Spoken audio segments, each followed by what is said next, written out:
रुद्रपुर शहर में सुनीता अपनी 5 बेटियों के साथ गरीबी की जिंदगी जी रही थी। उसका पति शराबी और जुआरी था जो सारा दिन नशे में चूर रहता था। उसे अपने परिवार की कोई चिंता नहीं थी। सुनीता किसी तरह अपने खेत में सब्जियां उगाकर उन्हें बाजार में बेचा करती थी, जिससे थोड़ी बहुत रोजी रोटी कमा पाती थी। एक रोज जब वो सब्जियां बेचकर घर आती है तो उसकी बड़ी बेटी सलोनी उससे कहती है, माँ आ गई तुम? थक गई होगी ना, चलो हाथ धो लो, मैं खाना लगा देती हूँ। तभी उसका पति मोहन वहां शराब के नशे में चूर होकर आता है और उससे पैसे छीनने की कोशिश करता है। ला इधर दे पैसे, मैं कहता हूँ सारे पैसे इधर ला। एक तो सारा दिन शराब पीकर पड़े रहते हो, अपने परिवार के बारे में जरा भी ख्याल नहीं है तुम्हें। ऊपर से जो मेहनत से पैसे कमाए हैं उन्हें भी छीन लो। चुप कर तू, वो जमीन मेरे बाप की है समझे, जिसपे तू खेती करेगा, सब्जियां उगा रही है समझे। तेरे बाप ने दहेज में नहीं दी। और तू सलोनी और नेहा मेरे साथ चलो, मैं जग्गा के साथ जुए में तुम दोनों को हार गया हूं, इसलिए आज से तुम उसकी संपत्ति हो। चलो चलो मेरे साथ।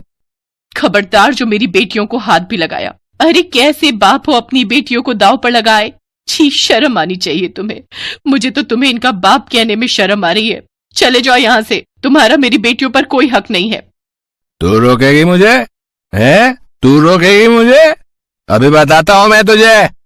ये कहकर मोहन सुनीता के बाल पकड़कर उसे मारने लगता है। पांचों बेटियां अपनी माँ को छुड़ाने की कोशिश करती हैं कि कुछ देर बाद इसी धक्का मुक्की में मोहन लड़खड़ाकर गिरने लगता है और फिर दीवार से उसका सर टकरा जाता है। सर में चोट लगने के कारण उसकी मौत हो जाती है।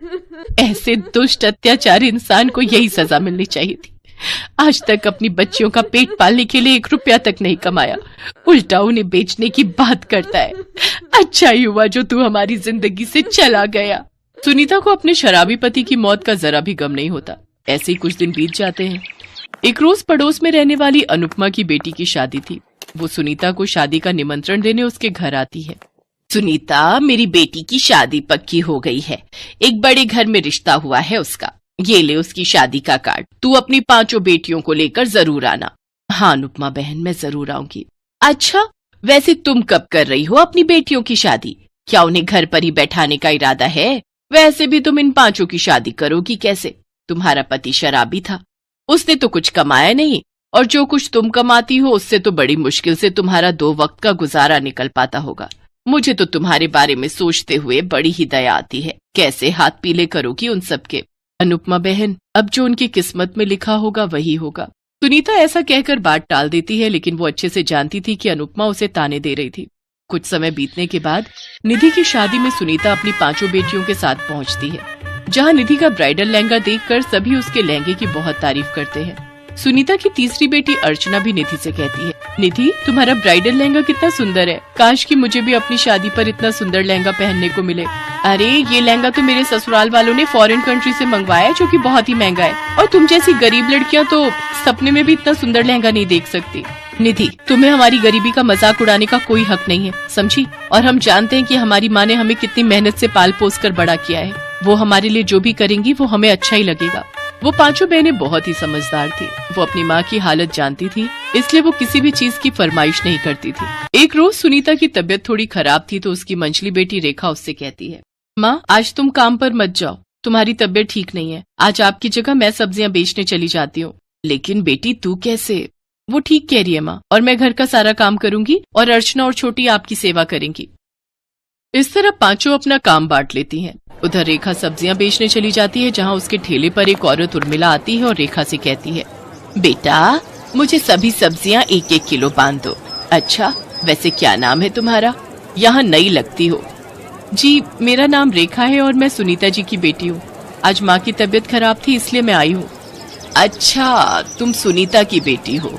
तुम्हारी माँ बहुत मेहनती है और तुम भी बहुत सुंदर और गुणी हो। वैसे तुम्हारा घर कहाँ है?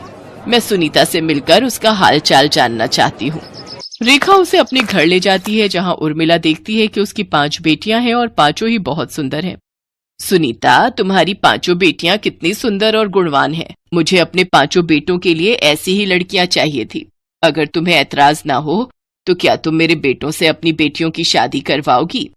ये तो मेरी बेटियों का सौभाग्य होगा मैडम, लेकिन आप तो जानती हैं मेरी इतनी हैसियत नहीं कि मैं आपसे रिश्ता जोड़ सकूं। उन सब की चिंता तुम मत करो, मैं दहेज के एकदम खिलाफ हूं। तुम बस अपनी 5 बेटियों को शादी के जोड़े में विदा कर देना, वही मेरे लिए काफी है। सुनीता ये जानकर बहुत खुश थी कि उसके तो मानो भाग ही खुल गए हो, जो एक साथ 5 लड़कियों का रिश्ता खुद चलकर उनके घर आया। लेकिन उसे अब चिंता थी तो 5 की शादी के जोड़े की।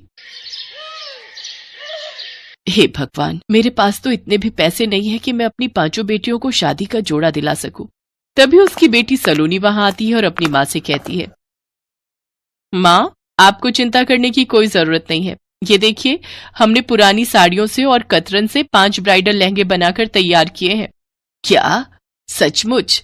ये तो बहुत ही सुंदर है, उस निधि के ब्राइडल लहंगे से भी कहीं ज्यादा। लेकिन तुम 5 ने सिलाई कब सीखी? जब आप सब्जी बेचने जाती थी, हमने सिलाई सीखकर ये लहंगे सिले हैं। फिर 5 अपनी शादी पर वो ब्राइडल लहंगे पहनती हैं, जिनमें वो 5 बहुत ही खूबसूरत लग रही थी। उन 5 की शादी एक बड़े घर में हो जाती है। वो 5 अब अपनी माँ को भी अपने साथ अपने ससुराल में ही रखती हैं और अपनी सास और माँ की खूब सेवा करती हैं।